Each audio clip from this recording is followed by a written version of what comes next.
Bonsoir à tous, soyez les bienvenus sur ce direct de l'Est Éclair, direct pour débriefer le match Estac-Ajaccio que nous avons suivi avec Alan ce soir. Bonsoir Alan. Bonsoir.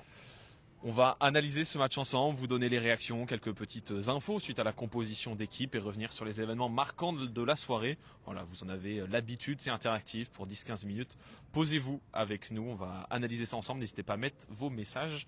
Mais on s'est mis à un endroit bien précis à Alan parce que déjà, avant le match, il y a eu un changement au stade. Vas-y, je te laisse l'expliquer. Oui, c'est ça, le changement de musique d'entrée des joueurs. Alors ça peut paraître anecdotique, mais pas tant que ça, puisque suite aux célébrations de la semaine dernière ici même au stade de l'Aube, où avait été remise, on va dire au goût du jour, les musiques d'entrée des joueurs. Donc pour rappel, la musique, je vais dire avec l'accent anglais, vas-y, on personne t'écoute. se moquera de Final Countdown du groupe Europe, et aussi la musique après un but. Alors on n'en aura pas eu ce soir.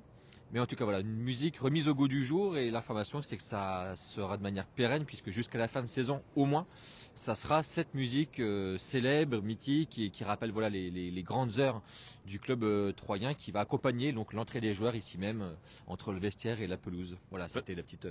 Parce que jusqu'à maintenant, c'était celle de Martin Solveig, c'était C'est ça, c'est Martin Solveig qui avait, entre guillemets, signé une collaboration pour 5 ans en 2021 avec l'Estac pour sa musique All Stars, qui accompagnait depuis cette époque-là l'entrée des joueurs.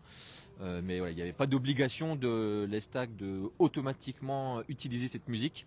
Voilà, il y a un retour, on va dire, aux sources, et je pense un retour aux sources qui fait plaisir aux fidèles du club troyen. Voilà, décision prise, donc on vous l'a dit, suite à la semaine dernière. Il y a 6 jours, les célébrations pour les anniversaires du foot troyen et du Stade de l'Aube. En tout cas, ce soir, peut-être ce qu'on peut dire sur le match, c'est que c'était pas la fête. 0-0. La transition est toute trouvée.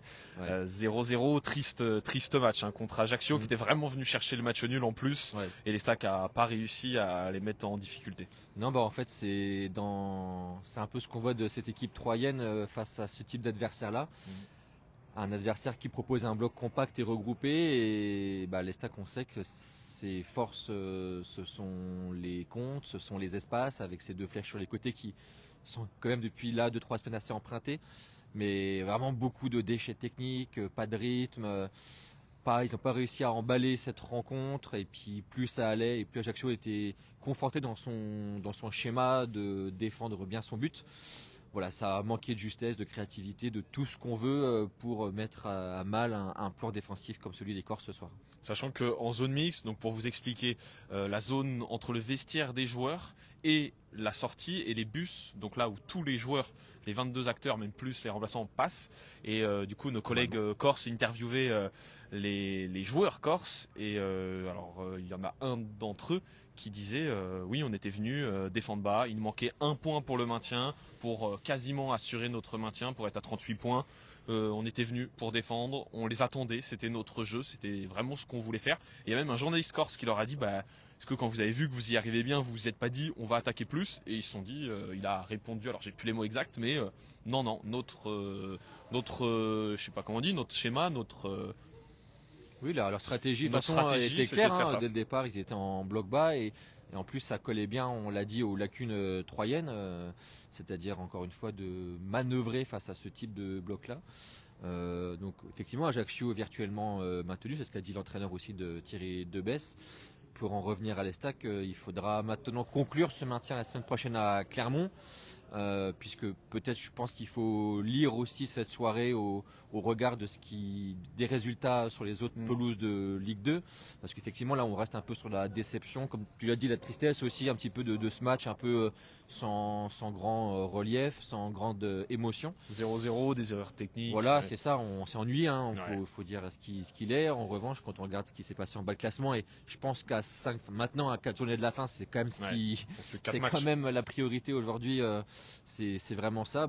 L'Estac a désormais 7 points d'avance sur le barragiste, qui est désormais Clermont.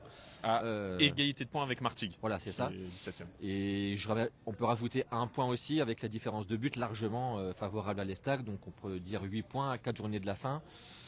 Donc finalement, l'opération de ce soir n'est pas si mauvaise. Alors, C'est ce que j'ai été tenté de dire. Et puis notre collègue là, Ludovic, m'a envoyé un petit message ce soir en me disant, malgré tout, effectivement, il a raison. Faire 2 matchs nuls contre Red Star et Ajaccio à domicile, c'est pas forcément une bonne affaire. Ben oui. Et il a raison parce que peut-être que dans un mois, on dira c'est là que les Stacks a arrêté le maintien. Ouais. Si vraiment il y a catastrophe d'ici à la fin de saison, on n'en est pas là. Je pense qu'ils sont quand même encore avec encore une fois 7 plus 1 point d'avance sur le barragiste. Il y a quand même de quoi faire, mais il y a ce match la semaine prochaine à Clermont qui sera double tranchant. Le maintien pourra quasiment être acquis là-bas ou alors un peu compromis. Voilà, c'est ça, voilà. On l'a fait, le point classement, du coup, les Stacks a perdu 1 point, mais par rapport aux barragistes, à 1 point de plus, ils étaient à 6 points du barragiste avant ce match, ils sont à 7 points maintenant, et tu l'as dit, il reste 4 matchs, et notamment un match vraiment très important la semaine prochaine à Clermont. Clermont qui vraiment, je pense, a raté le coche là ce soir, parce que, donc, pour rappel, hein, Laurent Batles, l'entraîneur qui était à 3 il n'y a pas si longtemps, a été donc écarté de Clermont cette semaine, alors qu'il est arrivé en cours de saison, et Clermont a bien failli avoir le fameux électrochoc à Pau, puisqu'il menait 2-1 jusque dans les arrêts de jeu, si je me trompe pas. Ils ont été égalisés à 2-2. 93, je crois, 93e minute. Je pense qu'ils ont pris un gros coup sur la tête, et là ils doivent se dire on a raté le coche, et là ça va être dur maintenant, voilà. Mais bon, c'est 3 qui nous intéressent, et encore une fois, je pense qu'on est tout le monde un peu mitigé, quoi. À chaud, je pense qu'on est vraiment déçu de ce match morose, avec un peu plus de hauteur et un peu plus de recul. Bon, c'est pas la cata, c'est pas si mal. Ouais, non mais je suis d'accord avec toi, c'est ce que je disais, beaucoup d'erreurs techniques, vraiment un 0-0 triste à regarder. Il n'y a pas eu de grosse action, il y a eu juste, pour moi la plus grosse action c'est côté Corse, c'est Junior Diaz qui arrête sur sa ligne. Oui.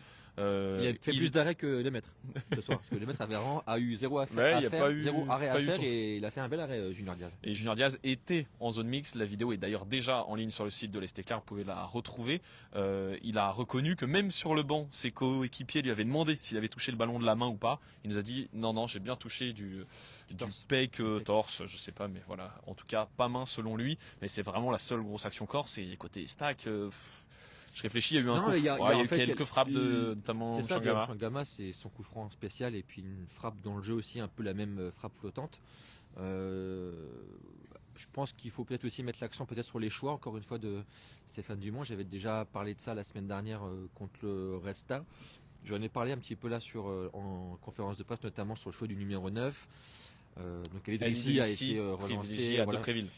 Sur le banc. Effectivement, et moi je pensais que, d'ailleurs, je préfère dire que je l'ai dit avant le match et pas après avoir vu le match, que face à un bloc comme ça qui était attendu, d'Ajaccio très bas, Eletrissi il n'est pas dans ses qualités, quoi. Et au contraire, il a besoin d'espace. Et Depréville, c'est peut-être là où il est plus efficient dans les petits périmètres pour combiner.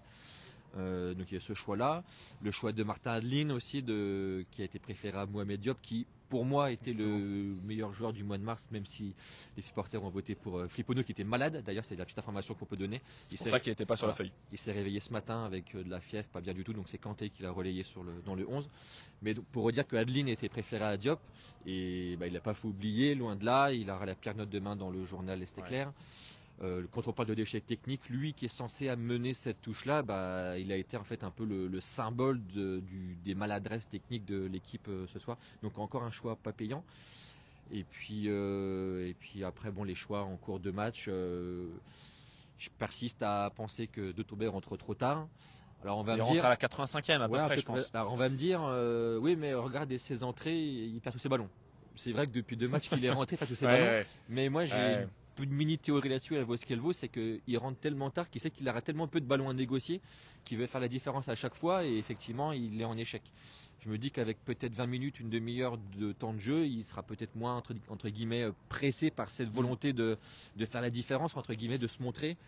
Et voilà, mais bon, ça on saura jamais. Mais je trouve que je pensais même qu'il y aurait un changement de système pour passer à 2 devant, avec Letrissi et Depréville quand il est rentré. Ça n'a pas été le cas, voilà.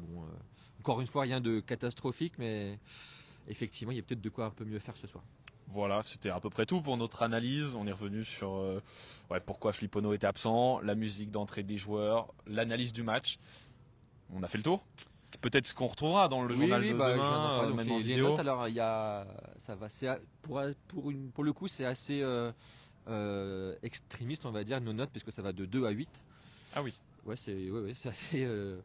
Voilà, et puis peut-être aussi parler du public, parce que je pense à ça qu'il y a une photo demain de la tribune Vitou là, qui est en face de nous, de notre photographe. Tout ça pour dire aussi qu'on est revenu à une influence classique de Stade de l'Aube mode Ligue 2, c'est-à-dire environ 5000 personnes, chiffre officiel, 5500 chiffre officiel. Ouais.